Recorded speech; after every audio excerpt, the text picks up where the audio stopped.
महाराष्ट्रातील सर्व शेतकरी बंधू भगिनींना व मान्यवरांना माझा नमस्कार।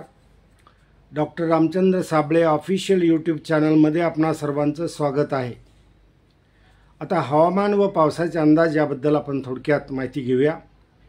आज बुधवार दिनांक 27 ऑगस्ट ते शनिवार दिनांक 29 ऑगस्ट या 4 दिवसासाठी मी आपणास हवामान अंदाज व कृषी सल्ला देत आहे।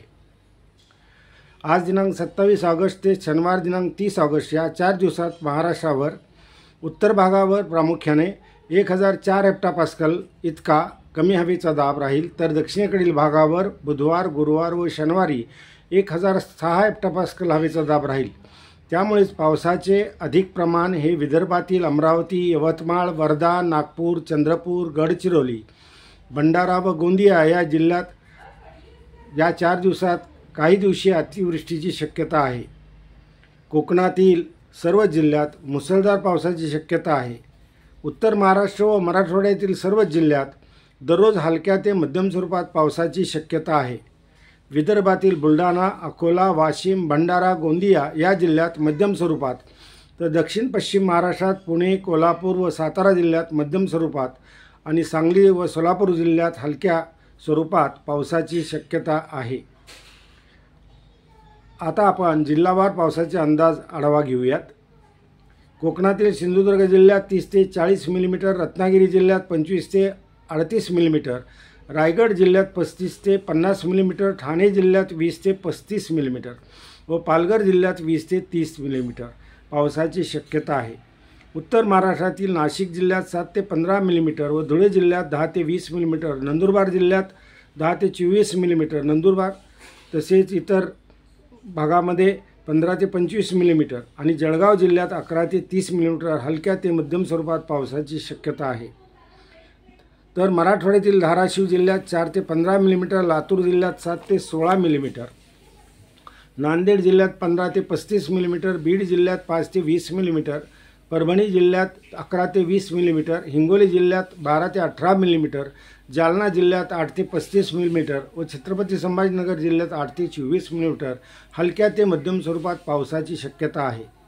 पश्चिम विदर्भातील बुलढाणा, अकोला व वाशिम जिल्ह्यात 10 ते 20 मिलीमीटर पावसाची शक्यता आहे।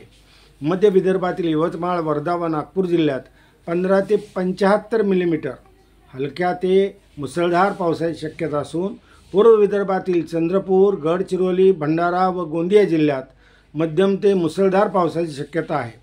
तर दक्षिण पश्चिम महाराष्ट्रातील कोल्हापूर, सातारा व पुणे जिल्ह्यात हलक्या ते मध्यम स्वरूपात आणि सांगली व सोलापूर जिल्ह्यात, अहिल्यानगर जिल्ह्यात हलक्या ते स्वरूपात 4 दिवसात या पावसाची शक्यता आहे।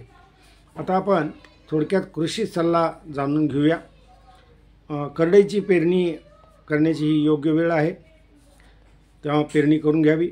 रब्बी ज्वारी पेरणीसाठी शेताची पूर्व मशागत करून गोकुळाष्टमीच्या दरम्यान रब्बी ज्वारीची पेरणी करावी, रानाची तयारी करावी त्या दिवशी आतापासून, आणि ज्यांच्याकडे फुलशेती आहे त्यांनी फुलांची काढणी करावी व माल बाजारात विक्रीसाठी पाठवावा। आता शेतकऱ्यांचे काही प्रश्न आणि त्यांची उत्तर आपण घेऊ।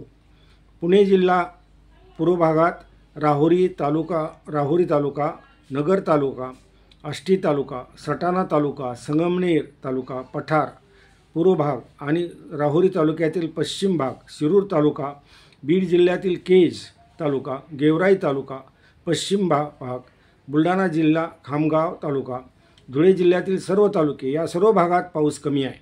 तेव्हा चांगला पाऊस कधी होईल याची विचारणा शेतकरी बांधवांनी केलेली आहे। हा भाग सगळा अवर्षणप्रवण भाग आहे।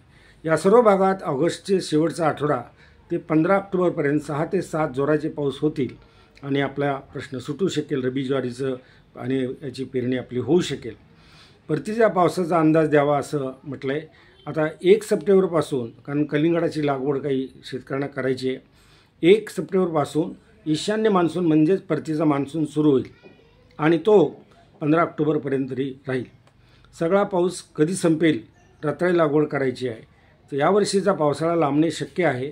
15 ऑक्टोबरपर्यंत अथवा त्यापुढेही काही काळ यावर्षीचा पाऊस परतीचा मान्सून राहू शकेल। भाद्रपद महिन्यात कडक ऊन पडेल का, यापुढे काही काळ कडक ऊन आणि त्यानंतर पाऊस असे हवामान राहील। एकूणच सातारा जिल्ह्यात कसा पाऊस राहील, सातारा जिल्ह्यातही चांगला पाऊस राहील। पूर्व भागात या वेळेला आता सप्टेंबरचे आणि ऑक्टोबरचे पाऊस होतील. अशा प्रकारे साधारणपणे हवामानाविषयक प्रश्न विचारलेले आहेत. पिकांच्याबद्दल प्रश्न विचारलेले आहेत. सोयाबीनबद्दल प्रश्न विचारले आहेत. सोयाबीनवरती स्पोडोप्टेरा म्हणून पाणी खाणाऱ्या अळीचा प्रादुर्भाव होऊ शकतो.